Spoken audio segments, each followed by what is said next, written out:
सत श्री अकाल। न्यूज़ 18 पंजाब ते मैं हाँ तुहाडे नाल रजिंदर कौर। बुलेटिन की शुरुआत अहम खबर दे नाल।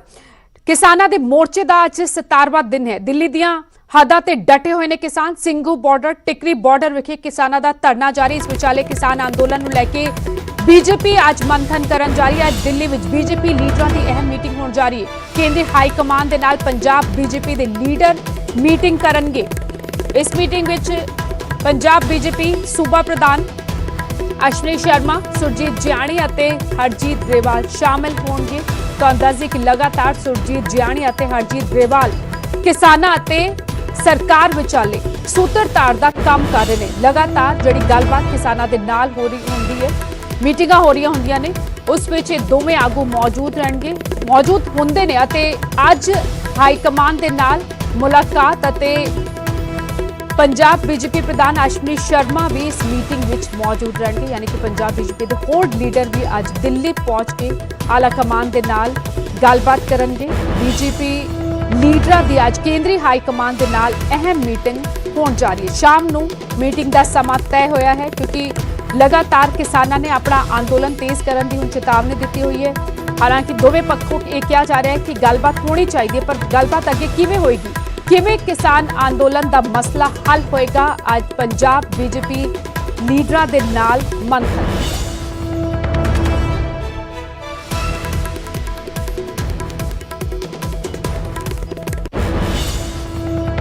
इस विचाले टोल प्लाजा ते आज किसानों ने हल्ला बोलिया है। देश भर के टोल प्लाजा फ्री करवाए जा रहे हैं। हरियाणा च कई टोल प्लाजा फ्री करवा दिए गए। पंजाब विच पहला तो ही सारे टोल जड़े ने वो फ्री ने, बंद पे हुए हैं। खेती कानून रद्द कराने की मांग नूं लैके प्रदर्शन किया जा रहा है। अज तो देश भर में आंदोलन तेज कर रहे हैं किसान। पहला ही अल्टीमेटम दे दिता सी कि 12 तारीख नूं देश भर के टोल प्लाजा जड़े ने वो फ्री करवा दिते जाणगे। होर टोल प्लाजा फ्री होने के नाल जे पूरे देश में 550 के करीब टोल प्लाजा ते जे सारे फ्री होंदे ने तां 70 करोड़ का नुकसान जड़ा है वो अज सरकार नूं हो सकता है।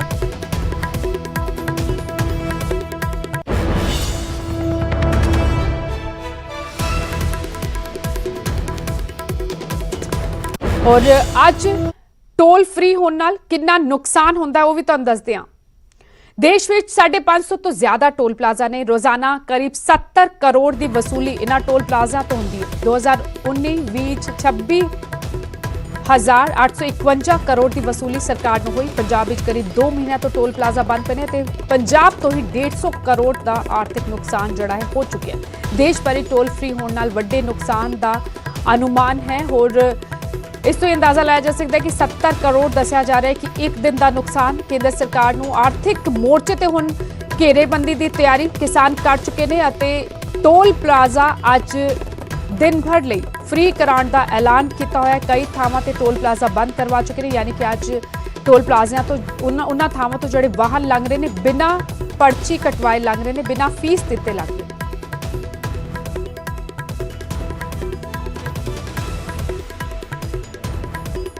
और जसवीर बराड़ लुधियाना तो अंकित दोदानी दप्पड़ टोल प्लाजा तो साडे नाल जुड़ चुके हैं।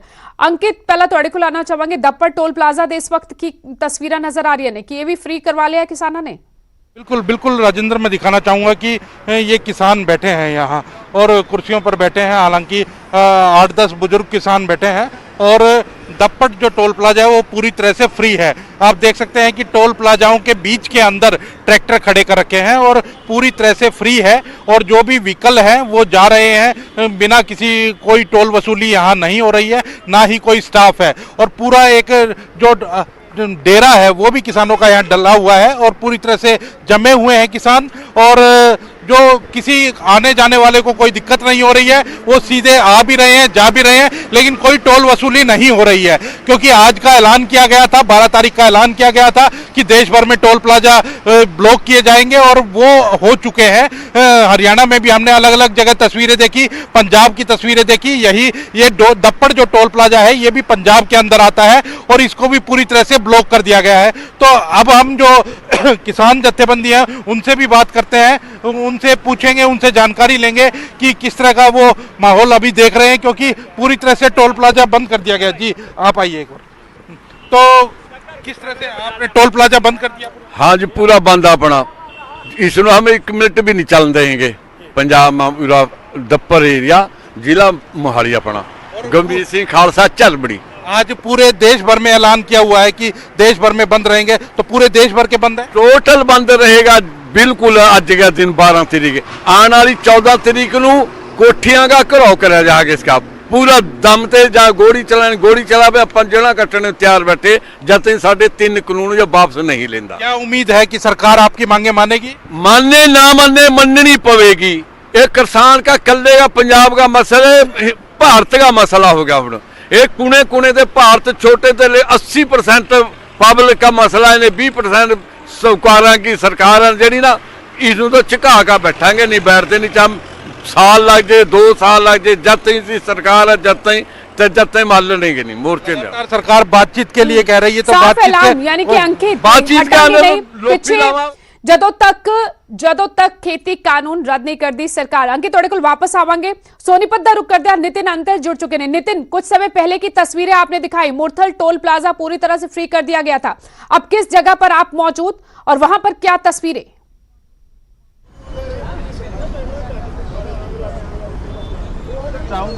केजीपी की ये तस्वीरें हैं जो सोनीपत के और बागपत के बीच में यह टोल पड़ता है, इसको फ्री नहीं किया गया है। यह टोल पर जो लगातार जो पहले की तरह सुचारू रूप से जो गाड़ियां हैं उनका टोल लिया जा रहा है। हालांकि जो पुलिस प्रशासन वहां पर डीएसपी, एसएचओ और एसपी तक की तैनाती यहां पर की गई है और किसी भी तरह के जो टोल फ्री बात कही गई थी यहां पर असर नहीं दिखाई दे रहा है। जो गाड़ियां हैं आप देख सकते हैं तस्वीरों में भी लगातार टोल देकर ही आगे वो गुजर रही है। नितिन, क्या किसान भी वहां पर मौजूद है, पहुंचे हैं वहां पर, या वहां पहुंचे ही नहीं क्योंकि किसानों ने ही पहुंच के टोल फ्री करवाना था? जी बिल्कुल, जो किसान है वो यहाँ पर नहीं पहुंचे हैं अभी तक, लेकिन कुछ ही देर में किसान यहाँ पहुंच जरूर सकते हैं। उसके लिए जो सोनीपत एएसपी, 2 एएसपी की तैनाती यहाँ पर की गई है। उसके अलावा एसएचओ राय और बाहरी पुलिस की तैनाती टोल की दूसरी तरफ है वो कर दी गई है। जो लगातार सुबह से यहाँ टोल जारी है। कहीं ना कहीं जो किसान है, जो पुलिस अधिकारियों की मौजूदगी है, ये जरूर बता रही है कि किसान किसी भी समय यहाँ पर पहुंच सकते हैं। जी हेलो ठीक, शुक्रिया नितिन। सीधी तस्वीरें आपने पहुंचाई और ਥਾਂ ਅਸੀਂ ਵੇਖ ਰਿਹਾ ਕਿ ਸੁਰੱਖਿਆ ਦੇ ਵਿੱਚ ਪੁਖਤਾ ਬੰਦੋਬਸਤ ਪੁਲਿਸ ਵੱਲੋਂ ਕੀਤੇ ਗਏ ਨੇ। ਲੁਧਿਆਣਾ ਦਾ ਰੁਖ ਕਰਦੇ ਆ, ਜਸਵੀਰ ਬਰਾੜ ਵੀ ਜੁੜ ਚੁੱਕੇ ਨੇ। ਜਸਵੀਰ, ਤੁਸੀਂ ਕਿਸ ਥਾਂ ਤੇ ਮੌਜੂਦ ਹੋ? ਕਿਉਂਕਿ ਪੰਜਾਬ ਵਿੱਚ ਤਾਂ ਟੋਲ ਪਹਿਲਾਂ ਹੀ ਬੰਦ ਪਏ ਨੇ, ਸੋ ਕੁਝ ਅੱਜ ਜਿਹੜਾ ਟੋਲ ਫ੍ਰੀ ਕਰਾਉਣ ਦਾ ਐਲਾਨ ਕੀਤਾ ਗਿਆ ਕਿਸਾਨਾਂ ਵੱਲੋਂ, ਉਸ ਦਾ ਕੁਝ ਖਾਸ ਅਸਰ ਤੇ ਨਜ਼ਰ ਨਹੀਂ ਆ ਰਿਹਾ। ਉਹਨੇ ਟੋਲ ਤਾਂ ਪਹਿਲਾਂ ਹੀ ਫ੍ਰੀ ਨੇ ਇੱਥੇ।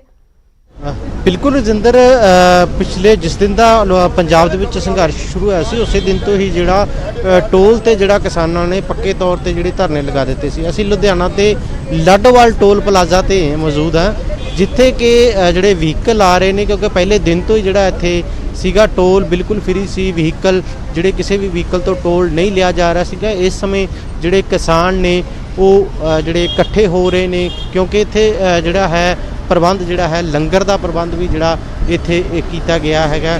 ਕਿਸਾਨ ਜਿਹੜੇ ਨੇ ਉਹ ਇੱਥੇ ਪੂਰੀ ਤਿਆਰੀ ਦੇ ਨਾਲ ਜੋ ਵੀ ਸਮਾਨ ਲੈ ਕੇ ਆਉਣਾ ਹੁੰਦਾ ਉਹ ਸਮਾਨ ਜਿਹੜਾ ਇੱਥੇ ਲੈ ਕੇ ਆਉਂਦੇ ਨੇ। ਸਾਡੇ ਨਾਲ ਕਿਸਾਨ ਵੀ ਨੇ, ਉਹਨਾਂ ਨਾਲ ਗੱਲ ਕਰ ਲੈਂਦੇ ਆ ਕਿ ਅੱਜ ਜਿਹੜਾ ਟੋਲ ਫ੍ਰੀ ਕੀਤਾ ਗਿਆ ਸੀਗਾ, ਤੁਹਾਡਾ ਕੀ ਕਹਿਣਾ? ਕਿੰਨੇ ਕੁ ਪ੍ਰਬੰਧ ਨੇ, ਕਿ ਇਕੱਠ ਕਰ ਰਹੇ ਹੋ, ਕੋਈ ਹੋ ਰਿਹਾ ਧਰਨਾ ਲਗਾ? ਮੈਂ ਸਭ ਤੋਂ ਪਹਿਲਾਂ ਤੁਹਾਨੂੰ ਮੈਂ ਬੇਨਤੀ ਕਰ ਦੇਣਾ ਚਾਹੁੰਦਾ, ਸਾਡਾ ਟੂਲ ਪਲਾਜ਼ਾ ਤਾਂ ਪਹਿਲਾਂ ਤੋਂ ਹੀ ਬੰਦ ਹੈ, ਤੀਜਾ ਮਹੀਨਾ ਲੱਗ ਚੁੱਕਿਆ। ਤੇ ਇਹ ਜਿਹੜੇ ਹੋਰ ਟੂਲ ਪਲਾਜ਼ਾ ਬੰਦ ਨੇ ਉਹਨਾਂ ਬਾਰੇ ਇੱਥੇ ਇਹ ਲੋਸ ਹੋਈ ਹੈ। ਜੋ ਸਾਡੇ ਜਥੇਬੰਦੀਆਂ ਦਾ ਆਦੇਸ਼ ਆ ਰਿਹਾ, ਜਿਵੇਂ 31 ਜਥੇਬੰਦੀਆਂ ਦਾ ਆਦੇਸ਼ ਆ, ਕਾਦੀਆਂ ਦੀ ਰਹਿਨਮਾਈ ਥੱਲੇ ਇਹ ਜਿਹੜਾ ਇਹ ਟੂਲ ਪਲਾਜ਼ਾ ਲੱਡੂਵਾਲ ਤੇ ਸੀ 24 ਘੰਟੇ ਇਹ ਸਾਡਾ ਲੰਗਰ, ਝੰਡੇ, ਜਿਸ ਤਰ੍ਹਾਂ ਵੀ ਕੋਈ ਸਮਾਨ ਲੋੜ ਪੈਂਦੀ ਹੈ ਇੱਥੋਂ ਟਰਾਲੀਆਂ, ਕੱਲ੍ਹ ਸੈਂਕੜਿਆਂ ਦੇ ਹਿਸਾਬ ਨਾਲ ਕੱਲ੍ਹ ਟਰਾਲੀਆਂ ਗਈਆਂ ਨੇ, ਅਣਗਿਣਤ। ਤੇ ਅੱਜ ਦਾ ਕੋਈ ਜਿਹੜਾ ਵਾ ਸਿਰਫ ਜਿਸ ਤਰ੍ਹਾਂ ਸਾਡਾ ਪਹਿਲਾ ਟੂਲ ਬੰਦਾ ਇਦਾਂ ਦਾ ਹੀ ਆ, ਕੋਈ ਗਾਹਾਂ ਕੋਈ ਇਦਾਂ ਦੀ ਕੋਈ ਗੱਲ ਨਹੀਂ। ਜੋ ਜਥੇਬੰਦੀਆਂ ਦਾ ਸਾਨੂੰ ਹੁਕਮ ਆਉਂਦਾ ਤੇ ਜੋ 31 ਜਥੇਬੰਦੀਆਂ ਨੇ ਜੋ ਸਾਨੂੰ ਸੰਦੇਸ਼ ਦਿੰਦੀਆਂ ਨੇ ਉਹਦੇ ਮੁਤਾਬਕ ਅਸੀਂ ਚੱਲ ਰਹੇ ਹਾਂ। ਇੱਥੇ ਡਟੇ ਰਹਿੰਦੇ ਨੇ ਜਾਂ ਅੱਜ ਹੀ ਪਹੁੰਚੇ ਨੇ? ਤੀਜਾ ਮਹੀਨਾ ਲੱਗ ਚੁੱਕਿਆ ਵਾ, 2.5 ਮਹੀਨੇ ਦੇ ਕਰੀਬ ਹੋ ਗਿਆ। ਤੁਸੀਂ ਰੋਜ਼ ਇੱਥੇ ਹੁੰਦੇ ਹੋ ਜਾਂ ਮਤਲਬ ਅੱਜ ਹੀ ਇੱਥੇ? ਨਹੀਂ ਜੀ, ਇੱਥੇ ਹੁੰਦੇ ਆ ਰੋਜ਼ ਦੀ, ਸਾਡੀ 24 ਘੰਟੇ ਦੀ ਡਿਊਟੀ ਆ। ਕੁਝ ਬੰਦੇ ਰਾਤ ਨੂੰ ਰਹਿੰਦੇ ਨੇ, 25-30 ਰਾਤ ਨੂੰ ਤੇ 25-30 ਬੰਦੇ ਦਿਨੇ ਹੁੰਦੇ ਨੇ। ਬਾਕੀ ਕਿਸਾਨ ਵੀਰਾਂ ਦਾ ਇੱਥੇ ਆਉਣਾ ਜਾਣਾ, ਟਰਾਲੀਆਂ ਦਾ ਹੁਸ਼ਿਆਰਪੁਰ, ਜਲੰਧਰ, ਕਿਸਾਨਾਂ ਨੇ ਫ੍ਰੀ ਕਰਵਾ ਲਿਆ ਹੋਇਆ। ਹੋਰ ਹਾਲੇ ਤੱਕ 150 ਕਰੋੜ ਦਾ ਨੁਕਸਾਨ, ਜਿਵੇਂ ਕਿ ਜਾਣਕਾਰੀ ਮਿਲ ਰਹੀ ਹੈ, ਆંકੜੇ ਦੱਸਦੇ ਨੇ ਕਿ 150 ਕਰੋੜ ਦਾ ਨੁਕਸਾਨ ਹਾਲੇ ਤੱਕ ਹੋ ਚੁੱਕਿਆ। ਪਿਛਲੇ 2 ਮਹੀਨਿਆਂ ਤੋਂ ਪੰਜਾਬ ਵਿੱਚ ਟੋਲ ਪਲਾਜ਼ਾ ਬੰਦ ਪਏ ਨੇ ਅਤੇ ਅੱਜ ਦੇਸ਼ ਭਰ ਦੇ ਟੋਲ ਪਲਾਜ਼ਾ ਫ੍ਰੀ ਕਰਾਉਣ ਦਾ ਜਿਹੜਾ ਹੈ ਕਿਸਾਨਾਂ ਨੇ ਐਲਾਨ ਕੀਤਾ ਹੋਇਆ ਥਾਂ ਤੋਂ ਵੱਖ-ਵੱਖ ਥਾਵਾਂ ਤੋਂ ਲਗਾਤਾਰ ਤਸਵੀਰਾਂ ਵੀ ਅਸੀਂ ਤੁਹਾਡੇ ਤੱਕ ਪਹੁੰਚਾ ਰਹੇ ਹਾਂ। ਦੱਪੜ ਟੋਲ ਪਲਾਜ਼ਾ ਤੋਂ अंकित दुदानी ने सीधी तस्वीर पहुंचाई और फिलहाल गुरुग्राम तो नीरज अंबावता जुड़ चुके हैं। नीरज, क्या कुछ तस्वीरें, किस जगह पर आप इस वक्त मौजूद और वहां पर क्या हालात, क्या माहौल नजर आ रहा है?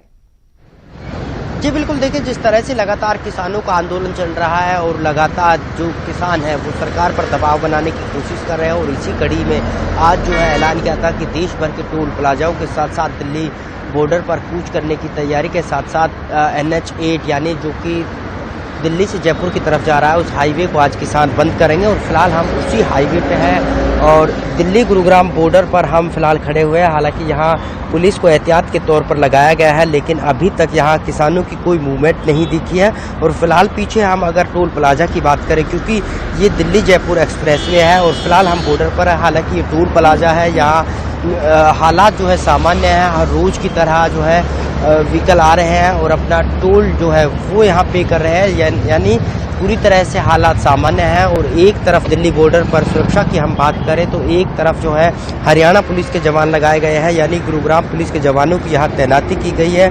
तो दूसरी तरफ जो है दिल्ली पुलिस के जवानों की भी बैरिकेटिंग है और तमाम वाहनों पर जो है दिल्ली पुलिस के जो जवान हैं वो भी नज़र बनाए हुए हैं। तो कुल मिलाकर हम ये कह सकते हैं कि जिस तरह से किसान संगठनों का आह्वान रहा था वो गुरुग्राम में कहीं देखने को नहीं मिला था, नहीं मिल रहा है फिलहाल भी, क्योंकि खेड़की टोला जो टोल है उस प्लाजा की बात करें या फरीदाबाद रोड के टोल प्लाजा की हम बात करें, वहाँ भी हालात जो सामान्य है। हालांकि जो है KMP पर कुछ देर के लिए किसान आए जरूर थे और हल्का फुल्का वहाँ जाम करने की कोशिश की गई थी, लेकिन गुरुग्राम की हम बात करें तो पूरी तरह से गुरुग्राम में शांति है। और इसी के साथ साथ गुरुग्राम में दर्जन भर से ज़्यादा ड्यूटी मजिस्ट्रेट भी तैनात किए गए हैं, ताकि अगर हालात बिगड़ते हैं तो हालातों को सामान्य किया जाए। और साथ ही साथ जो है पुलिस बल को रिजर्व रखा गया है, ताकि अगर किसी भी तरह से किसान संगठन आते हैं तो शुक्रिया नीरज, सीधी तस्वीरें पहुंचाने के लिए। सो गुरुग्राम तो सीधी तस्वीर वक्त थामा तो सीधा तस्वीर पहुंचाई, दप्पड़ टोल प्लाजा तो सोनीपत की तस्वीर पहुंचाई, जिथे लेकिन अलग अलग जड़े ने वो तस्वीर नजर आ रही ने, किते टोल प्लाजा फ्री करवा लेने किसानों ने, किते टोल प्लाजा ते हाले भी वसूली जारी। हालांकि अंदोलन जो तेज करने का ऐलान किया किसानों ने तो साफ कहता सी कि 12 दसंबर यानी कि आज देश भर के टोल प्लाजा फ्री करवाए जाएंगे। किसानों का टोल प्लाजा ते पहुंचना लगातार जारी है। कुछ टोल प्लाजा फ्री करा ले गए हैं हरियाणा में, कुछ ते हाले भी वाहना तो फीसा जड़ियां ने वसूली जा रही है। हालांकि पंजाब पिछले 2 महीनों तो टोल जड़े ने बंद पे ने, उत्थे किसानों ने डेरा लाया है, खेती कानूनों रद्द करने की मांग की जा रही है। अगे बढ़िया जंतर मंतर ते आज कांग्रेस का प्रदर्शन जड़ा तेज हो रहा है, क्योंकि आज सुनील जाखड़ प्रदर्शन में शामिल होंगे। दोपहर 12 बजे के करीब पहुंचेंगे सुनील जाखड़। किसानों के समर्थन जंतर मंतर ते दरअसल पंजाब कांग्रेस के सांसद लगातार धरना दे रहे हैं। 6 दिन तो धरने ते बैठे हुए हैं कांग्रेस के संसद मैंबर, अज इस धरने नूं हुंगारा देण पहुंच रहे हैं पंजाब कांग्रेस प्रधान सुनील जाखड़। और तस्वीरां भी सामने आई सन, रात जो बारिश हुई उदों भी पुंजे सौंदे नजर आए। गुरजीत औजला, रवनीत बिट्टू, दस्या जा रहा कि कुलबीर जीरा विधायक वो भी इन्हां दा साथ दे रहे हैं। और ये तस्वीरां बीती रात दी तस्वीरां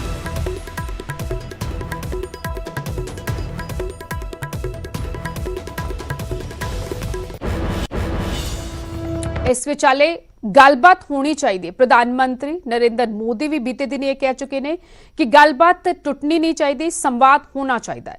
केंद्र नाल किसान भी गलबात करना चाहते हैं। गलबात में लैके किसान जथेबंदियों ने बयान दिता है कि असीं इनकार नहीं किया गलबात तो, सद्दा मिला तो जरूर विचारांगे, गलबात असीं नहीं, केंद्र ने तोड़।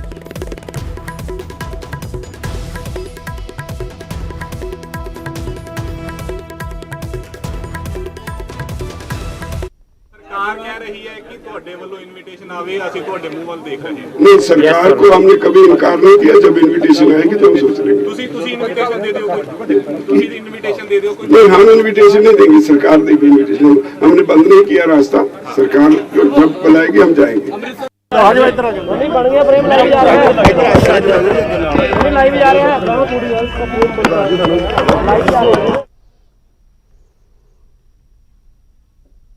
उधर खेतीबाड़ी मंत्री नरेंद्र तोमर ने भी किसानों को गलबात जरिए मसला सुलझाने का मुड़ सद्दा दिता है। समझता हूँ, मैं आशावान हूँ। लगातार हम किसानों से वार्ता के लिए तैयार हैं और मुझे आशा है कि किसान वार्ता के लिए आएंगे और जरूर हम बातचीत करेंगे और बातचीत के माध्यम से समस्या का हल निकालने की कोशिश करेंगे। सरकार ने उनकी जो मांगे हैं उनको समाधान करने के लिए प्रस्ताव उनके पास भेजा है और कोई भी कानून में जो प्रावधान पर आपत्ति होती है तो प्रावधान पर ही चर्चा होती है और जो आपत्ति उनके ध्यान में आई उन आपत्तियों को निराकरण करने की हमने कोशिश प्रस्ताव में की है और इसलिए उन्हें आंदोलन समाप्त करके और वार्ता का रास्ता अपनाना चाहिए। अगर कोई बात और भी करने की ज़रूरत है तो सरकार बात करेगी। किसान यूनियंस के लीडर्स को और किसानों को कहना चाहता हूं कि आंदोलन जब होता है तो किसानों को भी परेशानी हो रही है। सर्दी का सीजन है, कोविड का संकट है, किसान बड़ी रिस्क में पड़े हुए हैं, लेकिन आंदोलन से जनता को भी परेशानी होती है और जनता दिल्ली की परेशान हो रही है। इसलिए जनता के हित में, किसानों के हित में उनको अपने आंदोलन को समाप्त करना चाहिए।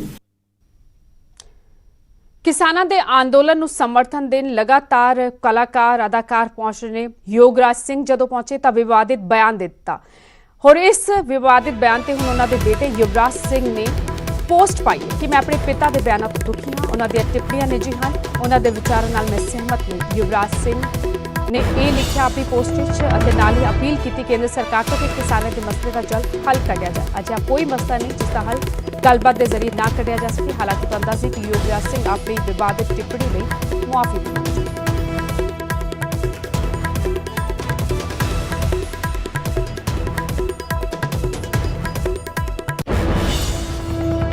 ਇਸ ਵਿਚਾਲੇ ਇੱਕ ਵਾਰ ਫਿਰ ਕੰਗਨਾ ਰਣੌਤ ਅਤੇ ਦਿਲਜੀਤ ਦੋਸਾਂਝ ਦੇ ਵਿਚਕਾਰ ਟਵਿੱਟਰ ਵਾਰ ਛਿੜੀ। मुआफी मंगण की सलाह से कंगना रनौत भड़क उठी। मुआफी मैंने गलत बोलने वाले मंगण बिना सच्चाई जाने मैंने बहुत गलत बोलिया गया। कंगना ने पूछा दिलजीत कितने है, लोग लभ रहे हैं। दिलजीत ने अपने ही अंदाज में इस तो बाद कंगना को जवाब दिता। अपनी पोस्ट में लिखा कंगना ने पहला ट्वीट किया, मैं वही हाँ जो अज बुद्धिजीवी लोग कह रहे हैं। मगर लोगों ने दिलजीत ने कंगना को पेल दिता, ट्रेंड चलाया।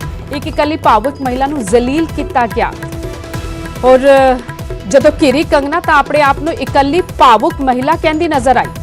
ਲੋਕਾਂ ਨੇ ਚੀਅਰਸ ਲੀਡਰਸ ਬਣ ਕੇ ਮਜ਼ੇ ਲਏ, ਮੈਂ ਸਭ ਵੇਖਿਆ। ਅਗਲਾ ਟਵੀਟ ਕੀਤਾ, ਉਹ ਕਹਿੰਦੇ ਨੇ ਮੈਨੂੰ ਮੁਆਫੀ ਮੰਗਣੀ ਚਾਹੀਦੀ। ਮੁਆਫੀ ਮੈਨੂੰ ਨਹੀਂ, ਜਿਸ ਤੇ ਵੀ ਮੈਨੂੰ ਗਲਤ ਕਿਹਾ ਉਹਨਾਂ ਸਾਰਿਆਂ ਨੂੰ ਮੇਰੇ ਤੋਂ ਮੁਆਫੀ ਮੰਗਣੀ ਚਾਹੀਦੀ। ਤੁਹਾਡੇ ਕੋਲ ਸੋਚਣ ਦੀ ਗਹਿਰਾਈ, ਸਟੀਕ ਦ੍ਰਿਸ਼ਟੀਕੋਣ, ਸਾਫ਼ ਸੁਥਰੀ ਤੁਸੀਂ ਸਿਰਫ ਭਾਰਤ ਬੰਦ ਹੀ ਕਰਵਾ ਸਕਦੇ ਹੋ ਜਾਂ ਮੈਨੂੰ ਬੀਜੇਪੀ ਦੀ ਸਪੋਕਸਪਰਸਨ ਹੀ ਕਹਿ ਸਕਦੇ ਹੋ। ਗਲਤੀ ਤੁਹਾਡੇ ਸਾਰਿਆਂ ਦੀ ਹੈ, ਮੁਆਫੀ ਮੰਗੋ।